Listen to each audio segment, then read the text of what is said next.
Hello everyone, आज की video में आप सभी को बताऊंगा क्लास 10वीं का मोस्ट इम्पोर्टेंट क्वेश्चन। तो फ्रेंड, आप सभी वीडियो को लास्ट तक देखना। यहाँ पे 1 नंबर क्वेश्चन दिया है, यूक्लिड विभाजन एल्गोरिथम का प्रयोग कर 196 और 38/22 का एचसीएफ यानी कि मोसो ज्ञात करें। तो फ्रेंड, यहाँ पे देखिए दिया है 38/22 और 196। तो यहाँ पर आपको करना क्या है कि छोटी वाली संख्या से बड़ी वाली संख्या में भाग देना है। तो यहाँ पर मैं छोटी वाली संख्या से बड़ी वाली संख्या में भाग देता हूँ। 196 38/22 यहाँ पर मैं लिख लिया हूँ। देखिए यहाँ पे 3 अंक का संख्या है, यहाँ पे 3 अंक का संख्या है, तो यहाँ पे भी आपको 3 अंक में ही भाग लगाना है। तो यहाँ पे देखिए, अगर मैं 196 को 2 से गुना करूँगा 382 से ज़्यादा आ जाएगा। तो यहाँ पर आपको 1 से ही गुना करना है 196 को। तो 196 का 196 ऐसे हो जाएगा। यहाँ पे देखिए 2 में से 6 नहीं घटेगा तो 5 लेने पर 12, और 12 में से 6 जाएगा तो 6, फिर ये 7 हो गया। 7 में से 9 नहीं घटेगा तो यहाँ पर 5 लेने पर 17, और 17 में से 9 जाएगा तो 8, और 2 ये हो गया था तो 2 में से 1 जाएगा तो 186 आया है। अब यहाँ पर आपको 2 ये वाला 2 उतार लेना है। अब देखिए 196 को अगर मैं 9 से गुना करूँगा, 196 को 9 से, तो ये 1764 आएगा। आप लोग करके देख लीजिएगा, मुझे याद है इसलिए 1764 मैं लिख लेता हूँ। तो यहाँ पे 196 नमा 1764। अब यहाँ पे देखिए 12 में से 4 जाएगा तो 8, और ये 5 हो गया। 5 में से 6 घटेगा नहीं तो ये 15, 15 में से 6 जाएगा तो 9, और ये दोनों कट जाएगा ऐसे। फिर यहाँ पे देखिए 98 शेष फल आया है, शेष फल। इसको हम भाज्य बोलते हैं, भाज्य। इसको भाजक, इसको भागफल,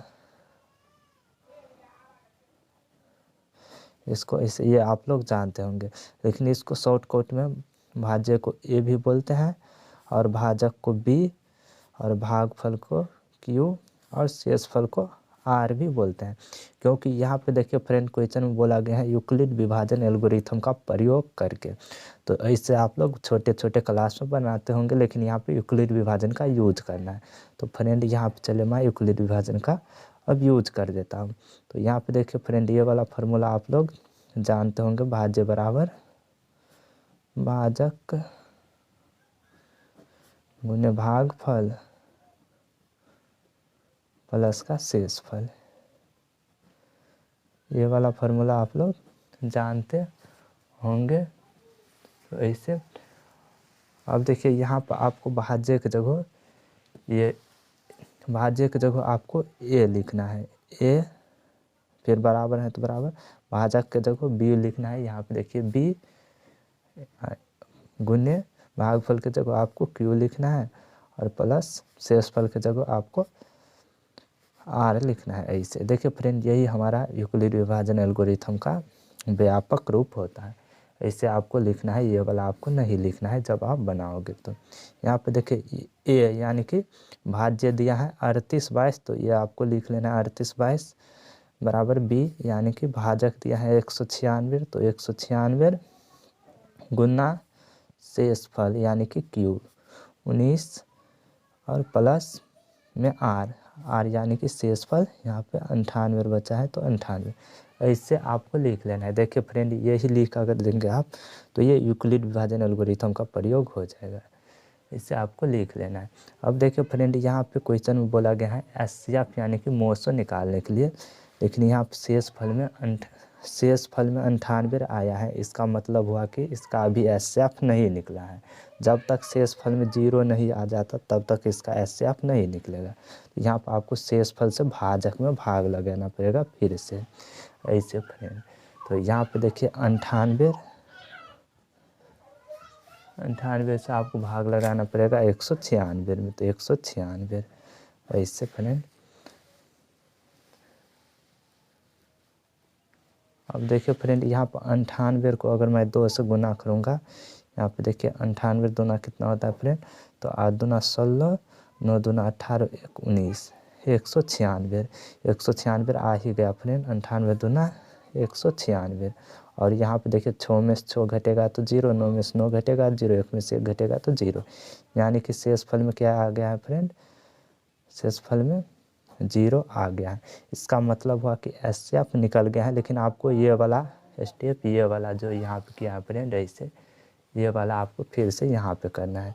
तो यहाँ पे देखिए भाजक है 196, तो आपको लिखना है 196 बराबर भाज्य बराबर भाजक होता है। तो फ्रेंड यहाँ पर 98 गुना में शेष फल 2 है 2, सॉरी यहाँ पर भागफल 2 है तो 2, और शेष फल 0 है तो 0, ऐसे लिखना है फ्रेंड। और यहाँ पर आपको लिखना है अंत 196 और 38 22 का एचसीएफ, यानी कि मोसो कितना आया फ्रेंड, तो लास्ट वाला भाजक। यहाँ पे देखिए जिस भी संख्या से पूरा पूरा ये संख्या यहाँ पर कट जाता है वही हमारा एचसीएफ कहलाता है, या लास्ट वाला भाजक भी आप बोल सकते हो। तो यहाँ पे लास्ट वाला भाजक कितना है 98, यानी कि 196 और 38 222 का एचसीएफ 196, सॉरी यहाँ पे 98 है, 98 आपको लिखना है 98। तो इस प्रकार से देखिए 1 नंबर क्वेश्चन बन गया है। अब आप लोगों को मैं 2 नंबर क्वेश्चन बताता हूँ। 2 नंबर क्वेश्चन देखिए फ्रेंड दिया क्या गया है, 2 पात्रों में 250 और 425 लीटर दूध है, पात्र की महत्तम धारिता क्या है जो दोनों पात्रों के दूध को पूर्ण रूप से माप सकते हैं। तो यहाँ पे देखिए फ्रेंड 2 पात्र हैं, एक में 150 और एक में 425 लीटर दूध है। यहाँ पे पात्र की महत्तम धारिता पूछ रहा है फ्रेंड। तो यहाँ पर आपको करना क्या है कि महत्तम, इन दोनों संख्या का महत्तम निकालना है, और महत्तम जो निकलेगा वही इसका महत्तम धारिता हो जाएगा। तो यहाँ पे चलिए मैं महत्तम निकाल लेता हूँ। तो 250 425, यहाँ पे देखिए 250 को अगर मैं 2 बार पढ़ूंगा तो ये 500 हो जाएगा। तो यहाँ पर मुझे एक बार ही पढ़ना है। यहाँ पे 250 सेकंड 250, अब यहाँ पे 5 माइनस 0 5, 2 में से 5 घटेगा नहीं तो ये 12 हो जाएगा, 12 में से 5 जाएगा तो 7, और 3 में से 2 घटेगा तो 1, ऐसे बचा फ्रेंड। यहाँ पे देखिए फ्रेंड यूक्लिड विभाजन का प्रयोग नहीं करना है, क्योंकि पहला क्वेश्चन में यूक्लिड विभाजन का प्रयोग करके निकालने के लिए बोला गया था, लेकिन इसमें सिर्फ महत्तम धारिता पूछ रहा है। तो इससे आपको डायरेक्ट करना है, यहाँ पे ऐसे ये वाला आपको यहाँ पे लिख लेना है 250, और फिर से यहाँ पे देखिए 75 एकान 75, ये ऐसे आ जाएगा। 10 में से 5 घटेगा तो 5, 14 में 7 जाएगा तो 7, और ये तो कट के ऐसे ही हो जाएगा। अब यहाँ पर आपको लिखना है 175। तो यहाँ पे देखिए 75 दूना 150 होता है, तो यहाँ पे 75 दूना 150, 5 यहाँ पे 5 आ जाएगा, 7 में से 5 घटेगा तो 2, और ये कट जाएगा ऐसे। अब यहाँ पे देखिए फ्रेंड ये 75 आपको यहाँ पे लिख लेना है, 25 या 75, ये कट जाएगा ऐसे। तो यहाँ पे देखिए ये 25 से कटा है, तो यहाँ पे इन दोनों का महत्तम धारिता 25 हो जाएगा। आपको लिख लेना है महत्तम धारिता बराबर 25, जो इन दोनों पात्रों के पूर्ण रूप से माप सकती है। तो यहाँ पे 25 इसका आंसर हो जाएगा फ्रेंड। तो इस प्रकार से 2 नंबर क्वेश्चन भी बन गया है। अगर आप सभी को समझ में आया होगा तो इस चैनल को सब्सक्राइब जरूर करना। अब 3 नंबर क्वेश्चन देखते हैं। देखिए फ्रेंड यहाँ पे 3 नंबर क्वेश्चन दिया है, सिद्ध करे कि √3 एक अपरमेय संख्या है। तो फ्रेंड आपको ये सिद्ध करना है कि √3 एक अपरमेय संख्या है। फ्रेंड यहाँ पर आपको पहले मानना पड़ेगा कि √3 एक परमेय संख्या है। यहाँ पे हल आपको लिख लेना है, होल हल, और यहाँ पे लिखना है आपको माना कि √3 एक परिमेय संख्या है। अब देखिए फ्रेंड, परमेय संख्या को हम p बटा क्यू के रूप में लिखते हैं, तो यहाँ पर आपको लिखना पड़ेगा p बटा क्यू बराबर √3, ऐसे आपको लिखना पड़ेगा। और ब्रैकेट में लिखना पड़ेगा जहाँ p और q पूर्णांक है और q बराबर 0 नहीं है। तो फ्रेंड देखिए, p और q पूर्णांक है और q बराबर 0 नहीं होगा, यानी कि यहाँ पे 0 नहीं होना चाहिए। अब फ्रेंड आपको यहाँ पे देखिए 1 लगाकर √3 को बटा में 1 लगाकर इसको 1 से गुना, p को 1 से गुना करना है और q को √3 से गुना, यानी कि कोणमाकोण में गुना करना है। तो p को 1 से गुना करने पर p एकन p और बराबर √3 को q से गुना करने पर √3q, ऐसे आ गया फ्रेंड। अब आपको लिखना है दोनों तरफ वर्ग करने पर, क्योंकि यहाँ से हमें रूट को हटाना है। तो दोनों तरफ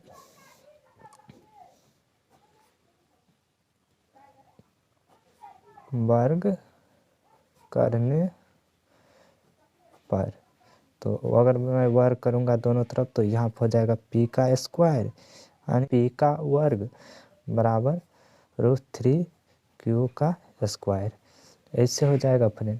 अब यहाँ से देखिए p का स्क्वायर p स्क्वायर ही होगा और यहाँ से इसका मतलब हुआ फ्रेंड ऐसे है, √3 के भी स्क्वायर है और q के भी स्क्वायर है, ऐसे है इसका मतलब हुआ फ्रेंड। ठीक है, तो यहाँ से रूट से स्क्वायर कट जाएगा और यहाँ पे ऐसे आ जाएगा 3q स्क्वायर, ऐसे आ जाएगा फ्रेंड।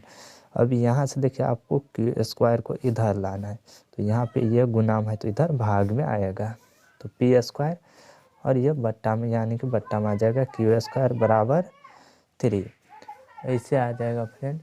अब यहाँ पे देखिए आपको लिखना है p बटा q और इन दोनों का स्क्वायर एक साथ ही ले लेना है ऐसे फ्रेंड, और बराबर का 3, ऐसे हो जाएगा। अब यहाँ पर आपको करना क्या है कि p बटा q और ये स्क्वायर यहाँ से हटेगा तो यहाँ पे ऐसे आ जाएगा √3, इसको आपको समीकरण 1 मान लेना है, यहाँ पे समीकरण 1।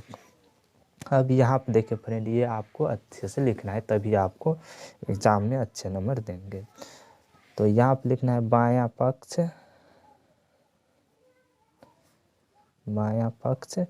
क्या दिया है, बायां पक्ष p बटा q, तो आपको लिखना है p बटा q एक परमेय संख्या है, एक परिमेय संख्या है तथा दायां पक्ष क्या दिया फ्रेंड, यहाँ पे देखिए √3 एक अपरिमेय संख्या है, वो परिमेय संख्या है। यहाँ पे लिखना है आपको हमारा मानना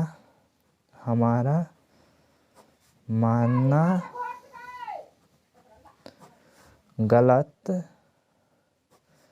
है कि √3 एक परिमेय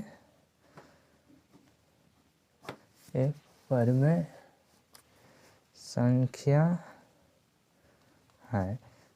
देखिए फ्रेंड, हमारा मानना गलत हो गया क्योंकि मैं यहाँ पे देखिए मैं परमेय संख्या मान लिया था, इसलिए हमारा मानना गलत हो गया। यहाँ पे आपको ऐसे लिख लेना है और अंत में लिखना है अंत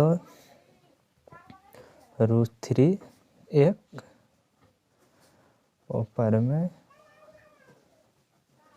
अपरिमेय संख्या है। तो इस प्रकार से देखिए फ्रेंड 3 नंबर क्वेश्चन भी बन गया है। अगर आप सभी को समझ में आया होगा तो चैनल को सब्सक्राइब करके ही रखना, क्योंकि ऐसे ही क्वेश्चन मैं लाते रहता हूँ इस चैनल पे। अब देखते हैं 4 नंबर क्वेश्चन। तो यहाँ पे 4 नंबर क्वेश्चन देखिए फ्रेंड दिया क्या गया है कि 26 और 91 के अभाज्य गुणनखंड विधि द्वारा एचसीएफ और एलसीएम निकालें। तो 26 और 91 का आपको पहले गुणनखंड करना है। यहाँ पे देखिए 26 का गुणनखंड हो जाएगा यहाँ से 2 से लगाने पर 2 एकान 2, 2 तिया 6, फिर 13 से लगाने पर 13 का 13। 91 का गुणनखंड हो जाएगा यहाँ पे देखिए 7 से लगाने पर 13 सत्ते 91 होता है, फिर 13 से लगाने पर 13 एकान 13।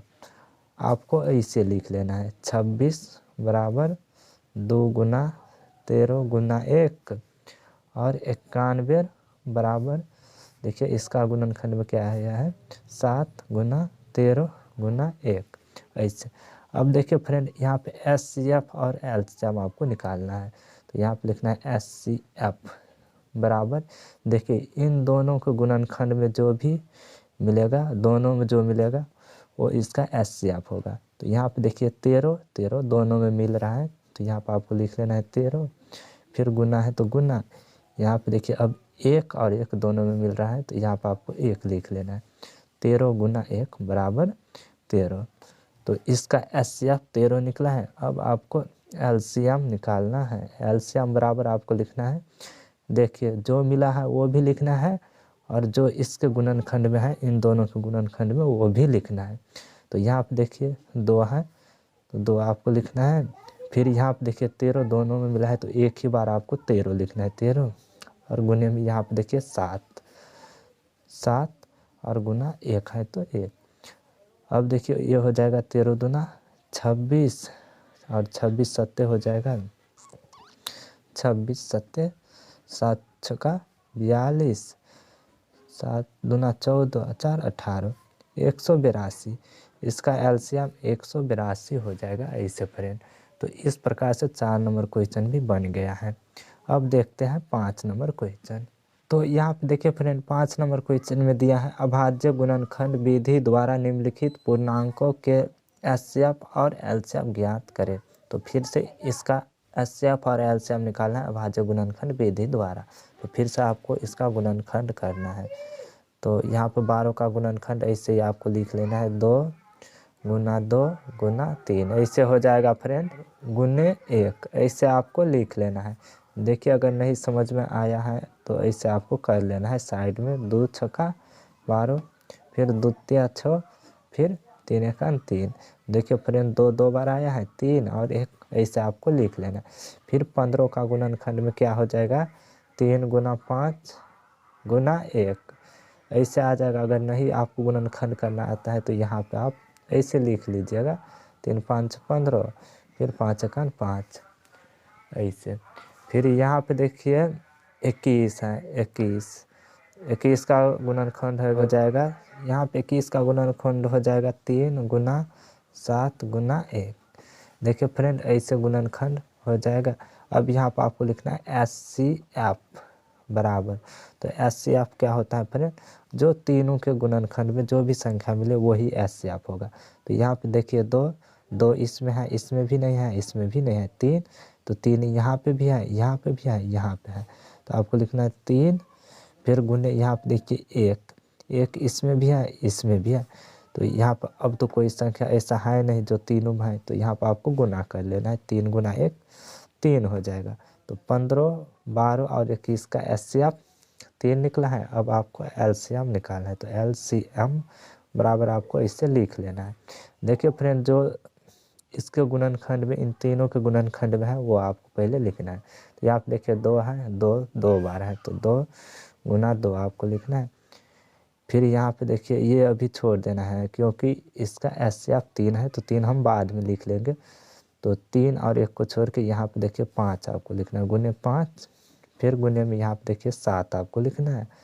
फिर अब इसका SCF लिख लेना है, यहाँ पे SCF इसका 3 है, तो 3 और गुना 1। अब आपको इसका गुना करके लिख देना है, जो भी आएगा वही SCF होगा, LCM होगा, जो भी आएगा वही LCM होगा। तो 2 दूना 4 4 5 20 20 7 140 140 को 3 से गुना करने पर 140 को 3 से गुना करने पर यह हो जाएगा 14 तिया 42 और 0 420। तो इसका LCM 420 होगा। तो इस प्रकार से फ्रेंड 5 नंबर क्वेश्चन भी बन गया।